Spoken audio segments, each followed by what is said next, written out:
میرے آقا صلی اللہ علیہ وسلم نے فرمایا، جس شخص نے وضو کیا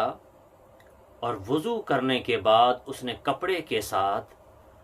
رومال کے ساتھ وضو کے پانی کو صاف کیا، تو فرمایا یہ بھی ٹھیک ہے، لیکن اس سے افضل یہ ہے کہ کوئی بندہ وضو کرنے کے بعد وضو کی تری کو